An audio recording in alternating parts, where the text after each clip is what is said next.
She fakes a relationship with her mother's live-in nurse to survive Thanksgiving. But when pretend sparks start to feel real, hiding the truth gets a whole lot harder than faking the lie. Hello family, welcome to Storytime with Imzi. Please subscribe and like, it means the world to us. Also share this video to your friends and loved ones and turn on post notifications so you don't miss future videos from us. Thank you as you do so. Sit back and relax as we dive into the story. The wind hit her first, sharp and dry, laced with the scent of wood smoke and frozen leaves. Samantha Bell stood at the edge of her mother's driveway, one gloved hand still resting on the car door, the other tightening around the strap of her overnight bag. The house looked the same. Cream-colored siding, sagging porch rail, the glow of warm yellow light spilling through the front windows. But Samantha's gut told her everything inside had changed. She climbed the porch steps slowly, each creak of the wood under her boots sounding too loud. The door flew open before she could knock. "Sammy." Grace flung her arms around her in a cloud of vanilla perfume and static-charged hair. "Hey, Gracie." Samantha forced a smile, clinging to her sister's familiar warmth. Inside, the house was chaos. Laughter echoed from the dining room, the scent of sage stuffing and spiced cider thick in the air. Voices overlapped. Someone called out about rolls. A dog barked from somewhere behind the couch. This was what she'd come home to, Noy's food family. It should have felt like comfort. Then she saw him. Jake stood just beyond the archway to the living room, wine glass in hand, half turned in conversation. His profile hit her like a slap. The familiar curve of his jaw, the scar near his temple, the way he ran a thumb along the rim of his glass when deep in thought. 1,000 memories surged. And beside him, laughing with a hand lightly on his arm, Olivia. Her best friend. The smile died on Samantha's lips. Jake turned. His eyes widened a fraction. "Samantha," he said, like her name had teeth. Olivia's smile faltered, then reshaped itself into something brittle. "We didn't know if you'd make it this year." "I made it," Samantha said, voice even. Grace didn't seem to notice the tension. "Oh, you guys haven't heard, Olivia and Jake are dating now." And there it was. The grenade lobbed so casually. Samantha's stomach dropped. Her hand tightened around the wine glass someone had just shoved into it. "Oh," she said. "Wow. Just a few months," Olivia added quickly. "It's still new." Jake said nothing. Samantha nodded, her cheeks burning. "Good for you." The silence that followed was a minefield. She smiled tightly and turned toward the kitchen, mumbling something about needing more napkins. She pushed through the swinging door and into another kind of chaos. Steam, clatter, cousins elbow-deep in mashed potatoes. But the air was clearer in here. Safer. And then a man turned from the counter, wiping his hands on a towel. He was tall, with warm brown eyes and sleeves rolled to his elbows. There was flour on his forearm and a quiet steadiness in the way he looked at her. "You okay?" he asked. Samantha's brain was still spinning. "I need a boyfriend," she blurted. "Just for tonight." He blinked. "Excuse me?" She swallowed. "Not like, pretend. Just God, I'll explain. Please." A long beat passed. Then slowly he smiled. "Well," he said, folding the towel, "I guess I have time between casseroles." He was still standing there, towel in hand, when she realized just how insane it sounded. "I need a boyfriend, just for tonight." The words hung between them like fog, ridiculous and unrecallable. He tilted his head slightly. "You want me to pretend to be your boyfriend?" Samantha shifted her weight, heat rising up her neck. "Just for dinner." "It's a presentation thing." "A presentation thing," he echoed, folding the towel with maddening calm. "You know this isn't a job interview, right?" "I'm aware." She glanced nervously toward the swinging door that separated them from the war zone of family, exes, and betrayed friendships. Olivia's laugh cut through, high and bright, and just fake enough to sting. Samantha turned back to him. Look, this isn't who I am. I don't usually ambush strangers with emotional bribes during holiday meals, but— You think I'm a stranger? He interrupted, one brow rising. Samantha blinked. He extended a flour-dusted hand. Daniel, I've been living here for 3 months. Your mother's nurse? Her stomach dropped. Oh God. Her voice pitched slightly higher. You're Daniel. I thought you were the caterer or something. Daniel gave a quiet, amused smile. She talks about you, you know. A lot. Says you used to climb the kitchen cabinets when you were 4, looking for Halloween candy. Samantha groaned into her hands. Okay, she said. New plan. I'm going to walk out that door, drive back to Boston, and eat a frozen pizza alone in my apartment. That'll be better than this.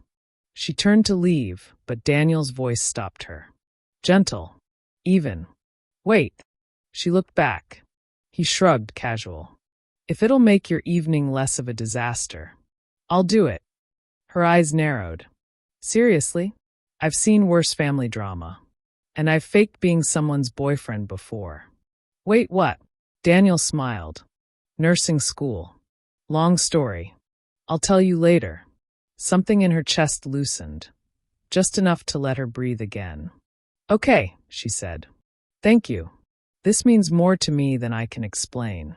He tossed the towel over his shoulder. Just tell me one thing. What? What's my backstory? Samantha blinked. What? He took a step closer, close enough that she could smell cinnamon and starch and something faintly woodsy. I'm your boyfriend, right? I need to know how we met. Favorite songs. Anniversary. All the believable couple stuff. You're enjoying this, she said flatly. Maybe a little. She shook her head, almost laughing. Fine. We met at a charity event. I spilled wine on your shirt. You said it was fate. Romantic. I like it. You moved in with my mom last spring and kept it a secret from me for boundaries, she added quickly, then hesitated. Is that okay? Daniel nodded, slipping easily into the role. Tragic, star-crossed love. Got it. The swinging door creaked open behind them. Grace peeked in, eyes wide. There you are. Everyone's waiting. Oh, she added, eyes darting between the two of them. Are we interrupting something? Samantha slid her hand into Daniel's. His fingers closed around hers, warm and certain. Nope, she said, heart beating just a little too fast. We're ready. By the time Samantha and Daniel re-entered the dining room, the turkey had been carved, the wine had been poured, and Olivia had taken her place beside Jake, her manicured hand resting with casual intimacy on his arm. Samantha tightened her grip on Daniel's hand, not entirely sure who she was squeezing, him or herself. There they are, someone called. We were about to send a search party. Grace grinned from the far end of the long table, mouth already half full of stuffing. Sammy brought a surprise. All eyes turned. Samantha's breath caught. And then Daniel, damn him, smiled like this was the most natural thing in the world. Hi, he said, slipping into the chair beside her like he belonged. I'm Daniel, Samantha's boyfriend. The word felt foreign coming out of someone else's mouth. Jake's fork paused midair. Olivia blinked once, a soft, sharp click in the rhythm of her expression, and then gave a dazzling smile. Oh, that's new, she said. When did this happen? Daniel glanced at Samantha. 4 months ago. Almost 5, she added, matching his tone. Her heart pounded in her ears. She wasn't sure if it was the lie or the way Daniel's shoulder pressed lightly into hers beneath the table. You never mentioned him, Jake said, voice neutral. Samantha shrugged. I didn't think it was relevant anymore. Silence nipped around the edges of the table for a second too long. And then someone, Cousin Ben, thank God, asked Daniel if he was a Patriots fan, and the moment passed like steam over boiling gravy. Plates clattered. Glasses clinked. Conversation bloomed again, unbothered. But underneath it all, there was a current Samantha couldn't ignore. Olivia watching her too closely, Jake not watching her at all. Daniel played his part with disturbing ease. He leaned close when she spoke, asked her about her work like he didn't already know, laughed when her uncle made a lame political joke. He passed her the sweet potatoes with a wink and rested his hand casually over hers when someone asked how they met. She couldn't tell if it was the wine or the warmth of his palm that made her pulse flicker. "You're really good at this," she muttered under her breath. Daniel didn't look at her. He took a sip of water, cool and collected. "I told you I've had practice. But you're enjoying this." He smiled, slow and knowing. "A little." She looked away, trying not to smile back. The room buzzed around them. Laughter, clinking forks, pie being prepped in the kitchen. Jake leaned in to say something to Olivia, and Olivia laughed louder than necessary. Samantha's stomach tightened. Daniel's hand found her knee under the table, light and grounding. "You okay?" he murmured. She nodded once, quickly. "Yeah, thanks." But she wasn't. Not really. Because pretending with Daniel was starting to feel better than anything real had in a long time. The snow started just after dessert. It came in silent, silver sheets that painted the windows and swallowed the streetlights. By the time the pies were gone and the last guest had tried to leave, the driveway was an unbroken stretch of white and the town plows were nowhere in sight. "Roads are iced over," Uncle Lou announced, stomping snow from his boots. "Looks like we're all bunking in." A chorus of groans followed. Grace squealed with glee. Samantha's heart dropped into her stomach. Everyone was staying. Jake, Olivia, Daniel. She hadn't thought the performance would extend past dinner. She hadn't expected a full night of pretending, or sharing a house, or a room. "There's only one guest room," Grace said, brushing snow from her sleeves as she returned from checking upstairs. "Sorry, Sammy. You and Daniel have to share." Samantha opened her mouth to protest, but Daniel just nodded. "No problem," he said smoothly, already lifting their coats off the rack. She shot him a sideways glance as they climbed the stairs together. "You're really leaning into this." He shrugged, his voice low enough only she could hear.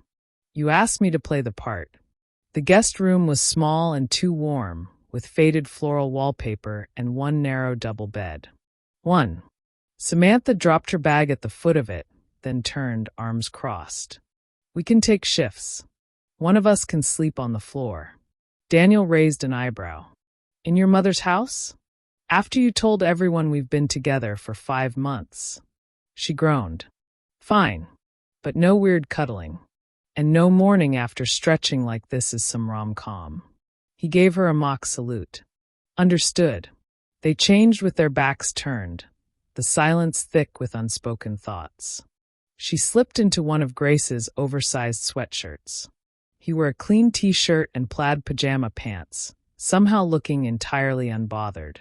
They lay in the dark, backs to each other, the hum of the radiator filling the space between their bodies. Minutes passed. Maybe hours. "I didn't expect it to hit me like that," she whispered. Daniel didn't pretend not to know what she meant. "Him and Olivia?" She nodded, eyes fixed on the ceiling. "I know it's been years. But still." Silence stretched again, gentle this time. "She's not just your ex," Daniel said finally. "She was your safe person. And now she's not." Samantha turned her head. In the pale light from the window, his profile was calm. "Kind. You're a lot wiser than someone who just got cranberry sauce on his sock." Daniel grinned. "It's a gift." They fell quiet again, but this time it wasn't awkward. "Just still. Why did you really agree to this?" she asked softly. He was quiet a moment. Then, "Because I know what it's like to walk into a room and feel like you're not enough." Her breath caught. She wanted to ask more, but something in his voice, the edge of pain just beneath the calm, told her to wait. "Good night, Samantha," he murmured. "Good night, Daniel." Somewhere downstairs, someone was still washing dishes. The snow kept falling, and for the first time in a long time, she didn't feel entirely alone. By morning, the snow had turned the world outside to glass. Trees sagged under its weight, and sunlight bounced hard off the white, making everything look cleaner than it really was. Samantha squinted at it through the window of the guest room, one leg tucked beneath her as she sipped lukewarm coffee. Daniel was still asleep behind her, arm flung lazily across the pillow that had been their border all night. He looked peaceful in sleep, the kind of peaceful that made you forget real life was loud and complicated. She watched him for a second too long, then turned away quickly, cheeks warming. It was just a performance, a borrowed closeness. She reminded herself again as they navigated a long, lazy morning filled with board games, leftovers, and secondhand flannel blankets. Every room in the house was crowded. People flopped on couches, played charades, argued about politics in whispers. It was somewhere around hour 4 of this snowed-in limbo that it happened. They were all playing a dumb couple's trivia game Grace had dug out from the basement. The kind with questions like, what's your partner's biggest fear? And what was your first fight? Samantha had planned to fake it, keep things light. But Daniel, damn him, didn't flinch when someone asked how they handled conflict. She storms off. I wait, he said easily. Then we talk. She hates being wrong, but she always apologizes first. The room erupted with laughter. Samantha turned toward him, surprised, and laughed too. Not because it was true, but because it was scarily close. Then Jake, of course it was Jake, leaned back in his chair, arms crossed. Come on, prove it. Kiss her. The room fell suddenly quiet. Samantha's breath caught. Daniel looked at her, just a flicker of hesitation in his eyes. Just enough to ask, are you sure? She nodded before she could think. Before she could talk herself out of it. He leaned in. It wasn't a long kiss, maybe 3 seconds, 4. But something about it split the world in half. His hand brushed her cheek. His mouth was warm. Gentle. Familiar in a way it had no right to be. When he pulled back, there was a different kind of silence. Jake stared. Olivia blinked. Grace, bless her, clapped. Samantha swallowed and looked down at her lap, heart pounding like it wanted out of her chest. It was supposed to be pretend, but her lips were still tingling, and the look Daniel gave her, soft, uncertain, a little scared, said he felt it too. Later, when the house was quieter and everyone had drifted into naps and books and the slow lull of late afternoon, Samantha found herself alone with her sister in the kitchen, peeling clementines over the sink. You know, Grace said casually, if I didn't know better, I'd think you were actually into him. Samantha snorted. It's not real. Grace glanced at her. You sure about that? Samantha opened her mouth. Closed it. Peeled another clementine. He's leaving after the holiday, she said, quieter now. It's just for show. Grace popped a slice of fruit in her mouth. Then maybe stop looking at him like he's not. The snow began to melt overnight, and with it, the tight spell of togetherness that had cocooned the house. By morning, everything was dripping. Icicles fell like broken teeth from the eaves, and the driveway was slush. Samantha stood in the mudroom, forehead pressed to the cold window, watching Daniel help her uncle dig out the car. He laughed at something, head thrown back, cheeks flushed from the cold. Easy. Comfortable. Like he belonged. Like he'd always belonged. You're falling for him, Olivia's voice said behind her. Samantha turned too quickly. Olivia stood in the doorway, holding 2 mugs of tea. She offered one. Samantha didn't take it. I'm not doing this, she said. Olivia raised an eyebrow. Doing what? This. The passive-aggressive thing. I wasn't being passive, Olivia said too calmly. I was being direct. Samantha folded her arms. You lost the right to be direct with me when you started dating my ex. Olivia flinched. It wasn't meant to happen like that. Oh, were you planning to let me find out over pie? I didn't plan any of it, Olivia snapped. Jake and I were both hurt. We were both lonely. And you just tripped and fell into his mouth? A sharp silence followed. The kind that feels like it might break glass if you breathe wrong. I was jealous, okay? Olivia said finally. Her voice cracked just enough to sound real. You always had everything. College, career, Jake. I was the sidekick. The best friend in the background. I didn't mean to fall for him. But I did. And I hate how it happened. Samantha didn't speak. She couldn't. Her throat was too tight. I didn't come here to fight, Olivia said quietly. I came here to say I'm sorry. Samantha stared at her. At the girl who used to braid her hair before school. Who helped her sneak out the night of prom. Who knew every one of her heartbreaks. And had just added to them. I'm not ready to forgive you, Samantha said. But I heard you. That was all she could offer. Olivia nodded once and left, the mug of untouched tea still sitting on the bench. Samantha stepped outside to breathe. The cold slapped her awake. Daniel was still out by the car. He turned when he saw her, his smile dimming when he caught the look on her face. You okay? He asked. No. He came to her slowly, hands in his coat pockets, voice careful. What happened? I told Olivia the truth. Or part of it. She hesitated. She told me she was jealous. I told her I wasn't ready to forgive her. Daniel nodded. That's fair. They stood in the quiet, the cold around them crisp and clear. Samantha looked up at him. What about you? He tilted his head. You said you've done this before, fake dating. But this feels like more. He didn't answer right away. His breath clouded the air. I wasn't lying about the past, he said finally. But this? With you. I didn't expect it to feel this real. Her chest tightened. And that scares me, he added. Because you're leaving. He nodded. The silence between them was worse than before. Because now it was full of everything they weren't saying. I should go check on my mom, she said. Daniel looked like he wanted to stop her, to reach for her hand, or maybe just her sleeve. But he didn't, and she didn't ask him to. The next morning, the driveway was clear. Just like that, the storm was over. The ice had melted, the roads were dry, and the family was scattering like birds released from a net. Hugs, leftovers, promises to call. The usual dance of departure. Daniel packed light. A single duffel. No fanfare. No long goodbyes. Samantha watched from the hallway, arms folded tight across her chest. She couldn't bring herself to ask if he was really going. She already knew. Grace caught her leaning on the banister, eyes tracking Daniel's every move. You're just going to let him leave? What am I supposed to do, beg him to stay? We agreed it was pretend. Maybe at first.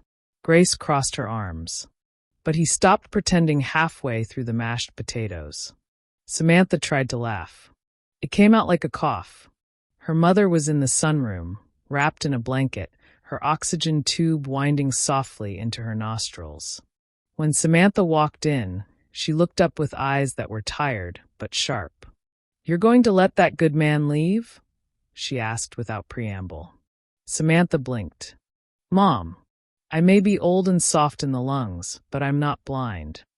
Her mother smiled faintly. You looked happier this week than you have in 2 years. And it wasn't because of turkey.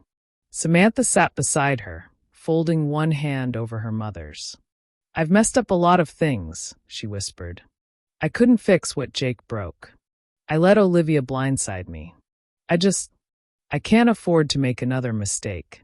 Her mother turned to her with that look, the one that used to stop Samantha mid-tantrum as a child. Not asking for something real isn't cautious, sweetheart. It's cowardly. Downstairs, she heard the front door open. And then close. Her heart lurched. She stood up so fast the chair screeched. Out on the porch, the cold slapped her cheeks pink. Daniel was halfway to his car. Bags slung over his shoulder. The driveway now dry, clear, unforgiving. Daniel. He stopped. Turned. Samantha walked toward him slowly, breath catching in the morning air. I know this wasn't supposed to be real, she said. But it was. At least to me. Daniel didn't move, but something in his expression shifted. She stepped closer. And maybe it's stupid. Maybe it's way too fast. But I don't care. You made me feel seen again. Like I wasn't just a mess of old mistakes. His eyes softened. His grip on the duffel loosened. I don't know what this is, she finished. But I want to find out. With you. If you'll stay. A long beat passed. Then, quietly, I was hoping you'd ask. He dropped the bag. She reached for his hand. And this time, when he kissed her, it wasn't pretend. The first Monday after Thanksgiving always felt a little hollow. Leftover pie, wilted centerpieces, and the echo of too many voices in too small a house. But this Monday felt different. Samantha stood at the kitchen counter, barefoot, stirring a second cup of coffee. The quiet was warm, peaceful, real. Behind her, Daniel was humming something soft under his breath, a tune she didn't recognize but already wanted to. He was leaning against the sink, sleeves rolled, drying a plate like he'd done it 100 times. Like he belonged. Because now he did. They hadn't talked about titles. There was no grand declaration or neat label tied to what had changed between them. Just a look. A hand held across the car's center console on the drive to pick up groceries. A kiss pressed to her temple before bed. And the steady truth that neither of them wanted it to end. Her mother had taken to calling him your Daniel, with a twinkle in her tired eyes that said more than words could. Grace only raised an eyebrow and said about time. Jake and Olivia were a different story. Jake had sent a short, careful message. I'm happy for you. Olivia hadn't said anything at all. Samantha didn't blame her. Some chapters ended quietly. But not this one. Hey, Daniel said, drying his hands and crossing to her. You're staring again. I'm thinking. About what? She took a sip of coffee, then reached for his hand, twining her fingers with his. That maybe I didn't borrow you for Thanksgiving, she said. Maybe I found you. Daniel smiled, small and sure. Good. Because I don't plan on being returned. He kissed her, slow and unhurried, like there was nowhere else to be. No pretending. No audience. Just them, two people who stumbled into something real while trying to fake it. Outside, the wind stirred the last of the fall leaves across the porch. The house was quiet for now. But inside, something new was starting. And it was theirs.